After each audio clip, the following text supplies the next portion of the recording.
I'm Dr. Sai Sarachandra from Department of Vascular Surgery, Government Stanley Medical College. Today I am going to present on epidemiology, procedure selection and rehabilitation of outcomes of lower extremity amputations. Major amputation should be considered a reconstructive definitive treatment option, not as a failure of treatment. The goals of amputation is to eliminate all infected, necrotic, and painful tissue, to achieve uncomplicated wound healing, to have a remnant stem that can accommodate a prosthesis. Usually, the main indications for amputations are acute ischemia, chronic ischemia, foot infection without ischemia, severe traumatic injury, lower extremity skeletal or soft tissue malignancies. In our discussion, we are mainly dealing with the ischemic conditions. Main causes of acute ischemia, irreversible ischemia, and are for severe ischemia with no revascularization options, are following unsuccessful attempts at revascularization.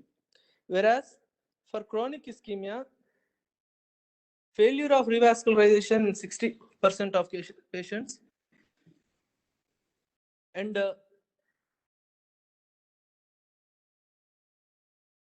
lack of suitable conduit or target arteries, severe patient comorbidities or poor functional status like primary amputation in extensive gangrene or infections such that foot salvage when not possible. Coming to the epidemiology of lower extremity, there are more than 1 million annual limb amputations occurring globally, like one in every 30 seconds. In US, approximately 1.85 lakh amputations occur in United States each year. The prevalence rates of amputations in India are 0.62% in 1,000 population. It translates to close to 1 million individuals with amputations in the country. Among those living with limb loss, the main cause are vascular disease in 54%, including diabetes and peripheral arterial disease, trauma,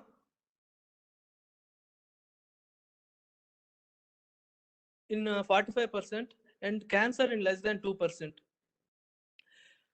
In 2009, in US, hospital costs associated with amputations totaled more than 8.3 million. And Afro-Americans are up to 4 times more likely to have an amputation than white Americans. Nearly half of the individuals who have an amputation due to vascular disease will die within 5 years. This is higher than the 5-year mortality rates for breast cancer, colon cancer, and prostate cancer. Of persons with diabetes who have a lower extremity amputation, up to 55% will require amputation of second leg within 2 to 3 years. There is a study in amputation, a cross-sectional study from a South Indian Tertiary Care Hospital by Unnikrishnan and al. It shows the distribution of various indications of amputation. It indicates non-diabetes mellitus vascular insufficiency acute causes 11.1%, non-diabetic mellitus vascular insufficiency chronic causes 33.3%, diabetes causing 39.5%, trauma around 7.4%, malignancy in 4.9%, others at 3.7%. The amputation rates are more in male compared to the female patients. Diabetes and peripheral arterial disease remains the major risk factors for lower extremity amputations worldwide. Study shows that 25 to 90% of all amputations are associated with diabetes, which increases by 8-fold greater risk of amputation in diabetes compared to non-diabetes. Despite the increase in diabetes, current published data support an overall decrease in major amputation rates as vascular specialties influencing the rate of amputations. Earlier, identification of patients at risk leads to timely referral, treatment, and intervention. Over a 10-year period, the Mayo Clinic reported a 50% reduction in amputation rates that corresponded to the... Hello, sir? Hello? Yeah, go on. 10-year period, the Mayo Clinical reported 50% reduction in amputation rates that corresponded to increased rates of revascularization, both by surgical and endovascular. Earlier, endovascular intervention or in less critical lesions, and expanding endovascular procedures in patients at high risk for open bypass may contribute to the decreased rates of major amputations. Other possible factors contributing to lower rates of amputation include greater awareness of peripheral arterial disease, clear guidelines for medical management of atherosclerosis, risk factor modification, and improved wound care methods. In a trial, 1 minute.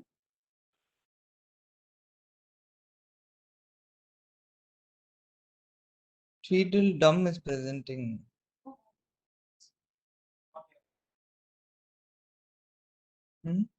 Sir, I don't know if I want to.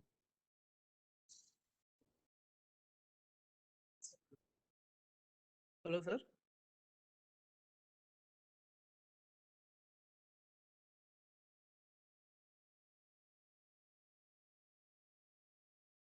Hello. Sharat, I think somebody has unmuted himself. You can go on, no problem. Oh, okay, sir. Okay, sir. Thanks. When coming to the study in long-term results of bypass versus angioplasty in severe ischemia of the leg, BASIS trial, when autologous vein is available, a trial indicates that outcome of a bypass surgery first approach is superior to a balloon angioplasty first strategy in terms of amputation free survival. According to Taylor and co-workers,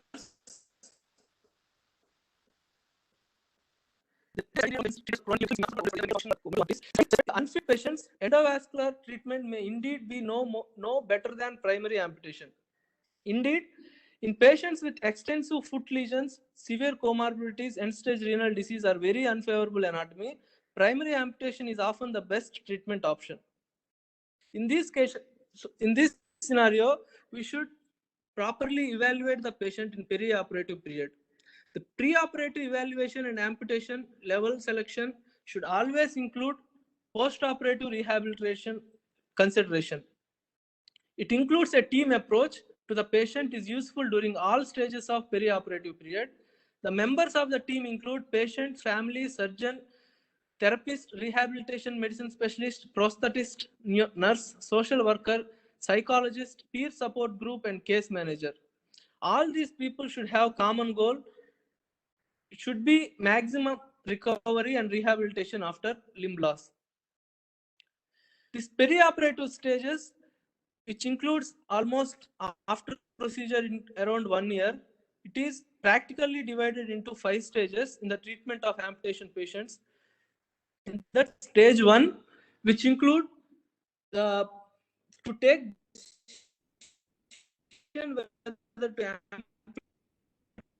amputate or not.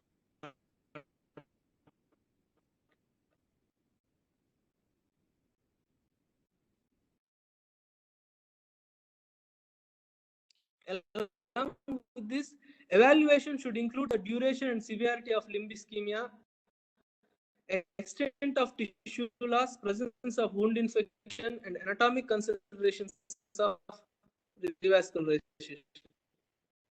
An analysis also should be done on comorbidities.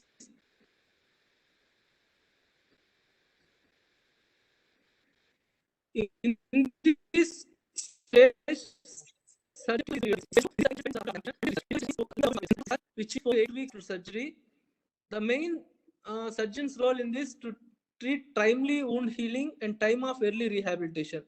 During this phase, the surgeon is less involved, but uncomplicated wound healing is essential to early rehabilitation. In stage 4, that is time of transition from a post-operative strategy to the first formal prosthetic device. It is during the stage that the most rapid changes in the limb volume occur due to the beginning of ambulation and prosthetic use. The stage begins with the completed healing of the wound and usually extends 4 to 6 months from the healing date. Next stage, stage, that is final stage, that in this stage is defined as period of relative limb stabilization, although the limb will continue to change some degree for a period of 12 to 18 months after initial healing. In this, the prosthesis which he taken needed repeated adjustment by the therapist. So he may need frequent therapist appointments. In this phase, the patient should move towards social reintegration and higher functional training. Along with this, we should take care of perioperative. It is quoted that overall mortality for major amputation is around 8%. The multivariate analysis identified renal insufficiency, cardiac issues, preoperative sepsis, COPD, steroid use, and increased patient age as predictors of mortalities. And other independent predictors are patient post-operative, preoperative sepsis, regular alcoholic use, steroid use, cardiac issues, renal disease, and contaminated or infected wounds, and local stump complications.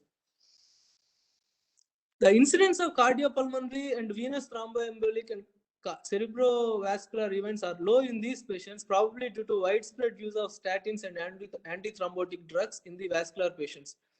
The importance of thromboprophylaxis is reflected in the fact that up to 17% of all amputations related to deaths are caused by pulmonary emboli. We should give utmost priority for managing infection at the time of amputation. Special consideration should be given to patients presenting with extensive pedal infection necessitating amputation. Aggressive control of infection with surgical extirpation of the source and adjunctive intravenous antibiotics is the mainstay of the treatment for managing infection. Traditional two-stage approach of guillotine amputation when patient is very moribund or sick, followed by formal amputation several days later, has lower complication rates in view of mortality than single-stage operation. The guillotine amputation is rapid procedure, but an additional operation is needed to treat the amputation stump in the future. The other option in these moribund patients is physiological cryoamputation. This physiological cryoamputation, which can be performed safely at the bedside, material needed are dry ice, large plastic bag, and umbilical tape to use as a tourniquet, towel, blankets, adhesive tape, and heating pad. After parenteral analysis, an umbilical tape is tied around the affected extremity just proximal to the diseased area. A large plastic bag is placed over the distal leg and filled with dry ice. This dry ice bag is wrapped with blankets and secured with adhesive tape. A heating pad covered with a protective towel is placed around the proximal extremity. The opposite limb should be covered with numerous blankets to avoid collateral injury. The fast line and frozen limb should be checked periodically and dry ice added as needed.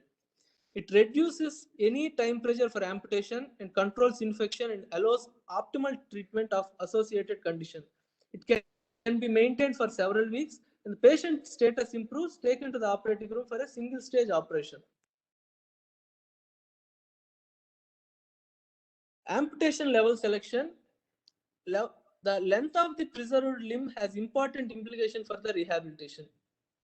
Prosthetic use puts an increased energy demand on the patient, as unilateral below-knee amputation requires 10 to 40% increase in energy expenditure for ambulation, whereas above-knee amputation requires 50 to 70% more energy.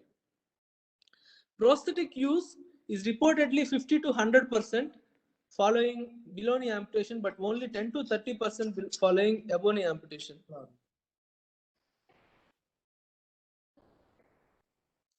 So minor amputations also, including toe and ray amputation, lead to minimal increase in energy expenditure and requires simple orthotic use. The importance of optimizing level selection is underlined by the need to revise below-knee amputations to above-knee amputation 15 to 25% of the patient. The revision rate is frequently accompanied by a perioperative mortality rate of greater than 5%. Such events also lead to increased patient anxiety and fear of repeated, more proximal amputation. So, to maximize the limb length in amputees and to minimize the need for revision has led to a search for the optimal modality for selecting an amputation level, which includes physical findings, non-invasive, invasive tests, and physiological tests. Physical findings include pulses, skin quality, extent of foot ischemia or infection, skin temperature. Non-invasive hemodynamic tests like segmental arterial pressures, Doppler waveforms, and toe pressures. Invasive anatomic tests like angiographic scoring systems, and other physiological tests like skin blood flow measurement, skin perfusion pressures, muscle perfusion, transcutaneous oxygen measurements. Coming to the physical examination is the essential first step in determining the level of amputation. The extent of gangrene and infection dictates the maximum length which we can attainable. And in the physical examination, dependent rubor also should be considered analogous to gangrene. In this, presence of pulse should be assessed accurately. The presence of pulse proximal to the amputation level predicts successful healing in nearly 100% of patients undergoing either major or minor amputation. However, the absence of a pulse does not necessarily lead to failure of the wound healing. Wagner and colleagues found that objective data may supplement clinical judgment but not to replace it. More distal amputations were achieved with clinical judgment than with sole reliance on the objective examination. At the end, experience is the most important in the determination of the amputation level. Coming to the skin temperature, traditionally several investigators have demonstrated that objective direct skin temperature measurement may predict amputation healing with an accuracy of only 80 to 90%. But in study comparing several non-invasive techniques, direct skin temperature measurement at level of amputation with a threshold of less than 90 degrees Fahrenheit demonstrate best accuracy. Special attention must be paid in this condition to room temperature and comparison with normal contralateral extremity. Next one is ankle and toe pressure measurement. Ankle and toe pressure measurements is a frequently used test. Absolute ankle pressures greater than 60 mm of Hg can predict the healing of below knee amputations with an accuracy of 50 to 90%. According to Wagner, found that Doppler-derived pressures at the thigh, popliteal, calf, and ankle levels are less reliable than clinical judgments in the predicting the healing of below knee amputations. This inaccuracy may be due to, in part, to the high prevalence of diabetes in this population because of medial calcinosis. The ankle brachial pressure should always be obtained regardless of the pressure and palpable pulse. Marston and colleagues reported on the role of ankle brachial index. In patients with ankle brachial index less than 0.5, 28% and 34% of limbs required amputations at 6 and 12 months respectively, when compared to 10 and 15% respectively of limbs in patients with ABA greater than 0.5. The use of toe pressures has been advocated as being predictive of forefoot amputations. Whitty and associates demonstrated universal failure of minor amputations in patients with diabetes and toe pressures less than 38 mm of Hg. However, there was no similar threshold values in patients without diabetes, which limits the usefulness. Arteriography, Dwarz and co-workers found that angiographic scores did not correlate with amputation healing. In fact, in their report, angiographic patency tend to be greater in limbs with failed or delayed healing than in limbs with successful healing. Radioisotope scans, scintigraphy, and skin perfusion pressures. All physiological tests attempt to predict wound healing based on tissue perfusion and oxygen delivery at the proposed level of amputation. To measure the skin blood flow, we have to inject intradermal isotope either xenon 133 or iodine 125, then calculating blood flow by measuring the isotope washout rate using nuclear medicine scanning device. Malone and associate tested This test is too unreliable as the values between patients with healed and failed amputations made this too unreliable. This is a instrument to measure skin perfusion pressures. Sarikaya and co-workers used technetium 99M sestamebe scintigraphy to predict the healing by seeing the perfusion of the muscles. Non-viable tissue in the extremity was suggested by clear-cut edges of perfused muscle. The most distal level of amputation was determined above the non-viable tissue. In their 25 patients, the proposed level of amputation based on physical examination and Doppler study was changed to a lower level after technetium 99 sestamebe scintigraphy in 65% of cases, and all amputation wound healed with the sestamebe scan. Skin perfusion pressures is another physiological test to determine amputation level. This test involves scintigraphic technique in which intracutaneous iodine 123 is injected at different amputation level. External pressure is applied, and by measuring the washout of isotope, the skin perfusion pressure is determined. Level less than 20 mm of Hg was predictive of wound failure in 89% of amputation, and a reading greater than 20 mm of Hg predicted healing in 99%. Skin perfusion pressures can also be measured by laser Doppler velocimetry, thus avoiding the need for isotopes and markedly simplifying the tests. This is the diagram of laser Doppler velocimetry.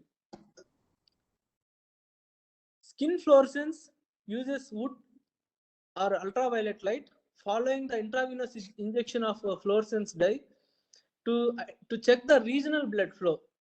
The qualitative determination of regional blood flow is used to determine the level of amputation. Success rate in predicting the healing have ranged from 86 to 100%. Owing to wide availability of these tools, no requirement for a radioisotope, this technique is more accessible than scintigraphic techniques. However, these fluorescence techniques may be more affected by presence of inflammation and cellulitis than scintigraphic techniques.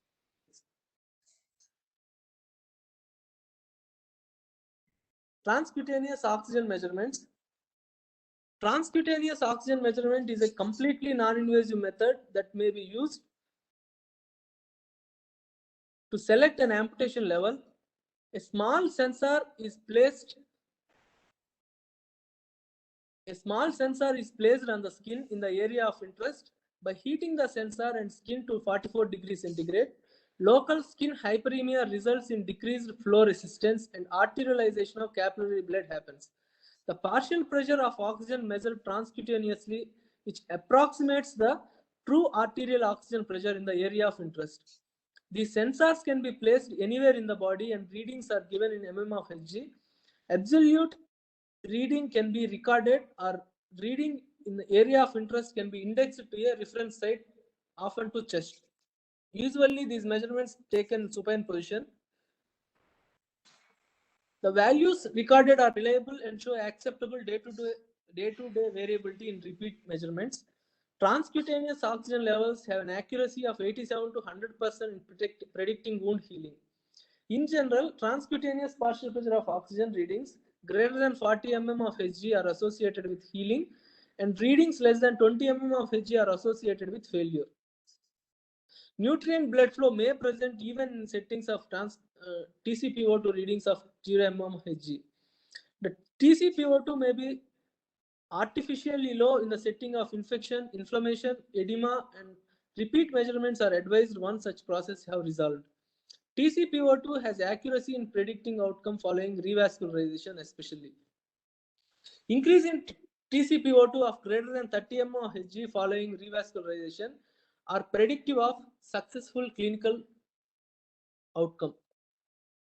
In direct comparisons with segmental pressures and skin blood flow, TCPO2 has been the most accurate predictor of wound healing. This applies not only to major amputation but also to forefoot amputation. The TCPO2 has several advantages over the other tests in terms of ease of measurement, reproducibility, simple instrumentation that can be readily introduced into any vascular laboratory. A meaningful approach to the Accurate determination of amputation levels should include combination of physical findings, clinical judgment, and objective testings. In that, preferred objective test is TCPO2 with a threshold value of around 30 mmHg. However, strict utilization of a single objective method rather than taking all available clinical data into account leads to unnecessary proximal amputations and denies patients to the best opportunity for successful rehabilitation. So, chart predicting the wound healing by non-invasive vascular studies like ankle blood pressure, toe blood pressure, transcutaneous partial pressure of oxygen, and skin perfusion pressures. Skin perfusion pressures less than 40 mmHg have 10% chances of wound healing, and above 40 mmHg have 69% chances of healing. Transcutaneous partial pressure of oxygen 30 mmHg is a threshold. Less than that, chance of 14% of wound healing, whereas more than 30 mmHg is 63% of wound healing. Toe pressures threshold less than 30 mmHg is a chances of 12% of wound healing. More than 30 mmHg has 67% of wound healing. Ankle blood pressure of around 80 mmHg has less than 11% chances of wound healing, and if it is more than Sharath, that, the slide has not changed, I think. Sharath. the same slide I am explaining, sir. Okay. The tank that I'm seeing.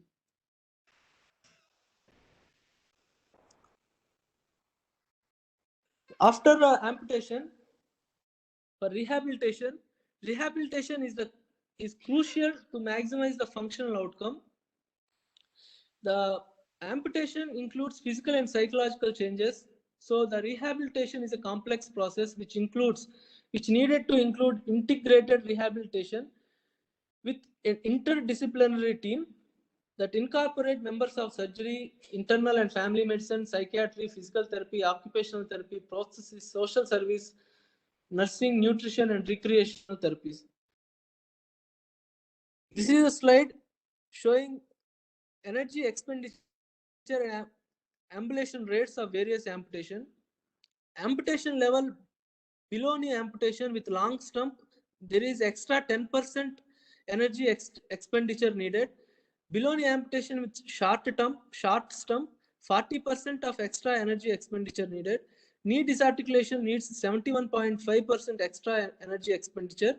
Above knee amputation needs 63% of energy expenditure, and hip disarticulation almost need double the energy expenditure by a patient. In this, for ambulation patient, below knee amputation patient, 80%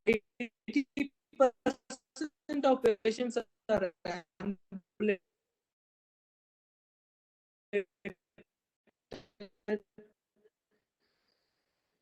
Knee disarticulation patient 3% with prosthesis fitting have can ambulate, whereas above knee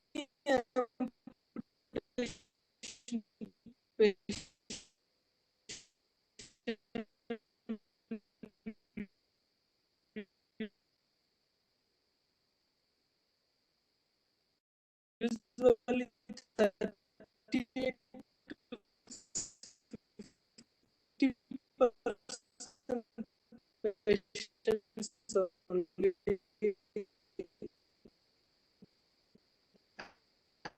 ambulating after the procedure.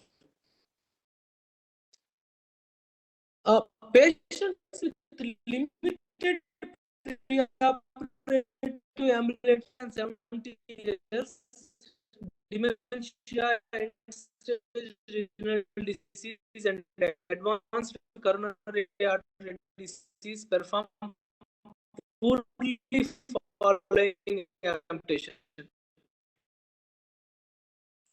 Which needed on the stump until the patients remain non-weight bearable this stump until the fitting of the prosthesis to 6 weeks after surgery. There are concerns that this type of dressings may delay effective physical therapy and rehabilitation. For that, thigh level dressings lead to significantly shorter rehabilitation. An alternative technique known as immediate post-operative. 1 minute, sir. An alternative technique known as immediate post-operative placement improves both primary healing and rehabilitation rates.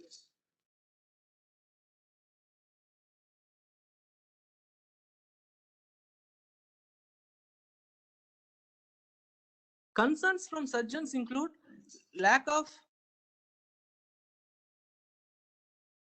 familiarity with the prosthesis, fear of placing hard cast on a potentially compromised remnant limb, and the inability to inspect the wound frequently.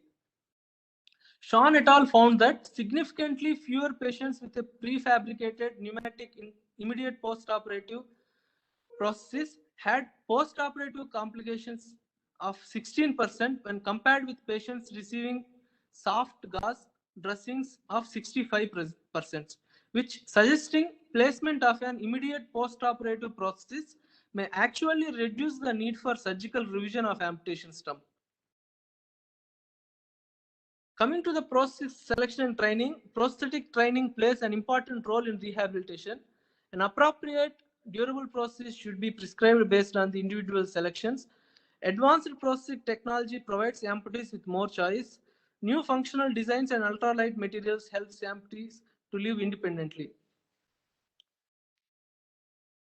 These are the Ebony prosthesis. Standard mechanical knee with swing control. Second one, intelligent transfemoral microprocessor controlled prosthesis without socket. Third one, patient with the intelligent Ebony prosthesis seated on the examination table.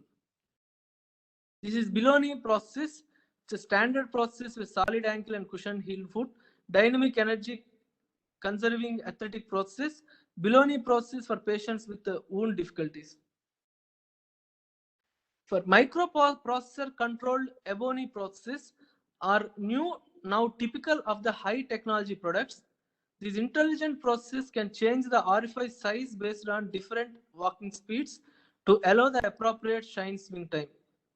This shin includes numerous sensors to accumulate biomechanical data such as vertical loading amplitude and sagittal knee movements to determine the direction and angular acceleration of the artificial knee joint. A software analysis system can optimize prosthetic characteristics. A patient wearing one of these prostheses can easily step up and sit on the examination table. In general, persons of smaller stature with a slow to moderate cadence are better suited with smaller, simpler, and lighter hydraulic swing control prostheses. Taller, more active ambulators benefit from larger, more powerful hydraulic swing control prostheses. Biloni prostheses are generally much more lightweight and compared to Ebony prostheses. Sharat, Sir? somebody else is changing the slide for you, or you are changing the slide because it's still stuck at concerns from surgeons? I'm I not think able to see. I mean, in your presentation, what you have shared on this thing, you're on. The slide Well, is we not are showing getting in the your screen complete sharing. slide, sir. You're getting it? Okay. Go ahead. Reasonable goals must be set for each patient. Many patients may not walk independently after amputation. In a large series of major amputations, like 42% of patients used prosthetic limb and 92% of patients were able to return to community living, but only 29% of patients were able to walk outside the home with the prosthesis.